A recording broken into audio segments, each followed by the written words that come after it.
One of the things you said in that clip, because again, y'all, I'm sure most of you have seen the video right now, but it is a white man who is very aggressively engaging with these black women poll workers. One of the things you said was, "Now, see, brothers, if we were in the line, people behave differently." And you weren't saying that. At least I didn't take it as a slight against brothers, but you pointed out very quickly there were no brothers in the line to vote.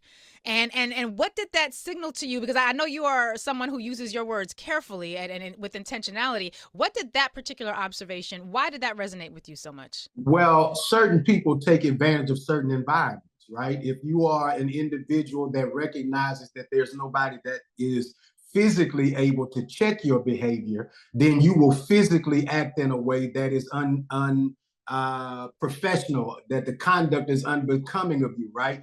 But if there was somebody with equal size, equal energy, equal testosterone, I don't believe that that individual would have conducted himself in that way.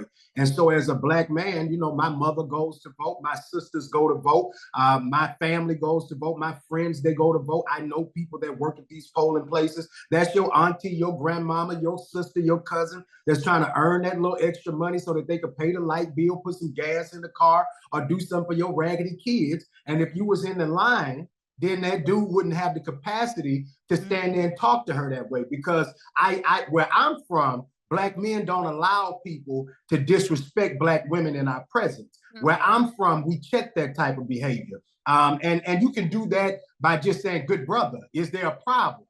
Right. Right? Right. Because clearly you talking all over these women. Maybe you need to talk to somebody that you respect as your equal. Because sometimes when you see people talking down to our people, we need to let them know, hey, there's some checks and balances here. That's right. And if you were in the line to vote, you would know what's taking place with our women when they are in these situations. There are too many opportunities for our people to be disrespected, maligned, and mistreated, and it would not happen if we were where we were supposed to be. You're supposed to be in that line because you paying taxes. Right.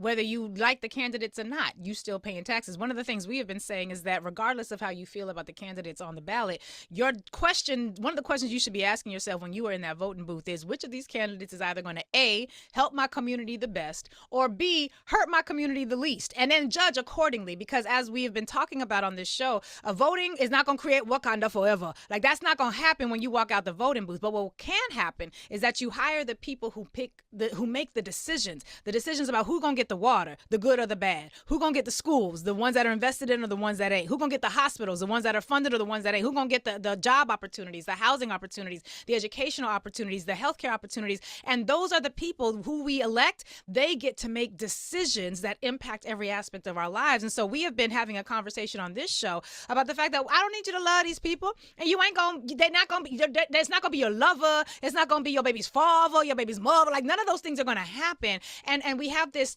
challenge in our community where a lot of us approach electoral engagement as if it's a moral question, as it's a question of, like, you know, well, it's the lesser of two evils. I'm not really comfortable with that because they're, you know, when I pray about it, my perspective, and I would love to hear your thoughts on this, is that if you have moral quandary, handle that at church. Like, handle that with your faith leader, but that's not what you do in the voting booth. In the voting booth, I have suggested that we should be cold, calculated, and ruthless when it comes to the vote, because we need to be cold, calculated, and ruthless about making sure we're going to get these resources.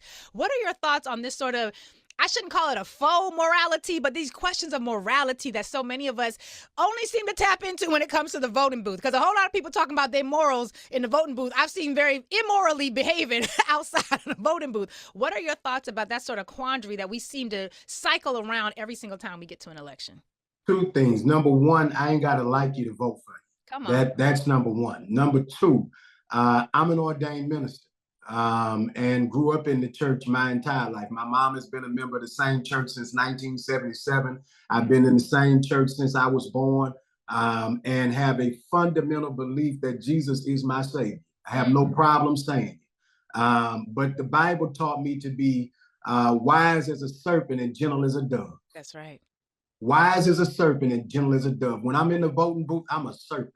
I'm in this thing to strike everything that's against me and to work for everything that's for me. And if you are against me, I'm not voting for you. I'm not supporting policies that don't support my people. I'm not supporting policies that don't support working class people. I'm not supporting policies that work against women. I'm not supporting policies that work against people that are marginalized, because at the end of the day, if I let them take your rights, they're coming after mine next. That's and right. I understand that this is a constant fight. I am the first generation of my family born with all my constitutional rights.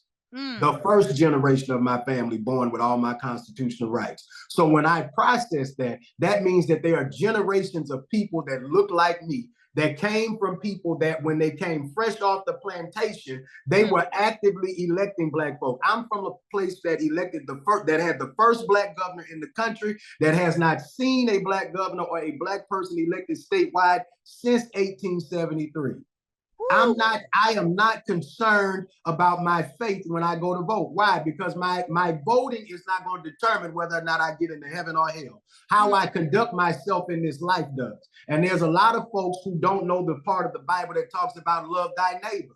It didn't say agree with thy neighbor. It didn't say that your neighbor had to live according to you. As a matter of fact, a lot of y'all would end up like the story in the Bible where Jesus was with the woman at the well. She was with him, and you were throwing stones at her. But which one of you ain't got a sin?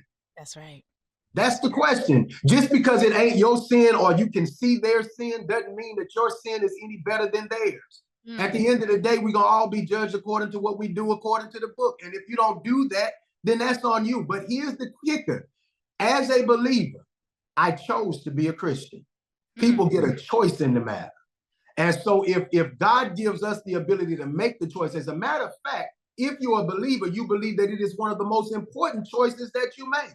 That's right. So how then do you, as someone who gets the ability to make a choice, rob people of their choices when you go into the voting booth? Now, what's interesting to me is that you are able to speak so powerfully about these issues, not just from a national perspective, but from a very local perspective. And I think all of us have learned so much about what's happening in Louisiana because of your advocacy. We've had folks like Ashley K. Shelton on here, the Power Coalition, and the table here, and they've talked a lot about the machinery that is going into either supporting Louisiana or abandoning Louisiana, depending on who you ask and what day it is.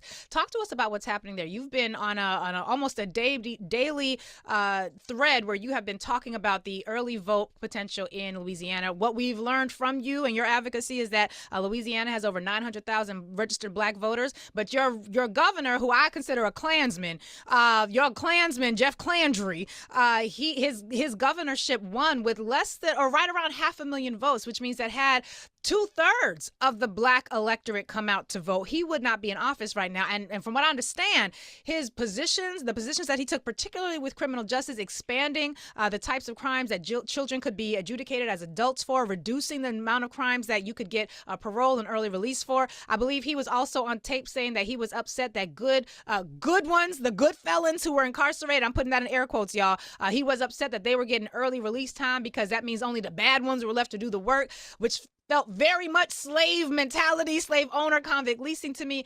Talk to us about what's happening in Louisiana, not just from the on the ground game, but as it pertains to the investment in organizing in Louisiana from either of the national parties or locally. One of the reasons I started doing this daily tally is because I felt the only way to get people to see the potential is to show you the raw numbers every day. I travel the country and I get to see what it looks like when the party makes an investment, when you see the commercials and the radio and the signage and the door knockers. None of that is happening in Louisiana. Zero. There's not been a single presidential ad from Democrats or Republicans. So Republicans should feel slighted in a lot of ways because they ain't spending a dime on you either. Okay, so nobody's investing in Louisiana. Republicans aren't spending money to mobilize the vote, neither are Democrats. And so that's what gets a Jeff Landry elected with 30% of the population showing up to vote. Period. I'm not talking black or white now. 30% of voters 29% of voters showed up in the election where Jeff Landry became the governor of Louisiana. So a third, period. elected this man. Less than a third, really, because he won about 19% of registered voters elected Jeff Landry. So out of the total population of registered voters in the state of Louisiana, this man was elected with 19% of the population electing him, because only 30% of the people showed up to vote in that election, because nobody, Republicans nor Democrats, invest in Louisiana. But if you're a Democrat and you're trying to grow your majority in the Senate, Mississippi and Louisiana are the fastest places to make it happen. Why? Because votes per dollar are going to be cheaper in Louisiana. And for those who don't understand, a vote per dollar means how much are you spending per person in order to turn out that vote. That may cost you $60 a person in one city and $20 a person in another city, depending on the market. Well, you got 4 million people in the entirety of the state of Louisiana. You got 1 million plus Black people in the state of Louisiana. 942,000 of them are registered. If you just turn that population out, you can put 2 Democrats in the U.S. Senate from Louisiana. If you're talking about trying to get to a 60-vote majority in the U.S. Senate, the South is the gateway to do it, because 55% of Black people live in the Deep South. If you want to know why the energy among Black voters has been stagnant, it's because the Democratic Party is focusing on specific places and ignoring where the base of the party is. In the Deep South, where America's suffering has been laid bare on Black folks, brown folks, and people who are marginalized and poor. Come on with it. Ooh, I need some organ music. Amina, remind me to get some organ, because we need to turn it up. You know, I'm a Kojic girl at heart. That's how I was raised. I need a little Kojic, little bit of, go ahead, let's get a little something in there. Just, we're going to work it out. Yeah, we need a little more organ. We'll find it. We're going to get the right soundtrack. But we need some organs. Just remind me to do that, because these are the moments when, or as the brother said in the previous segment, let him cook.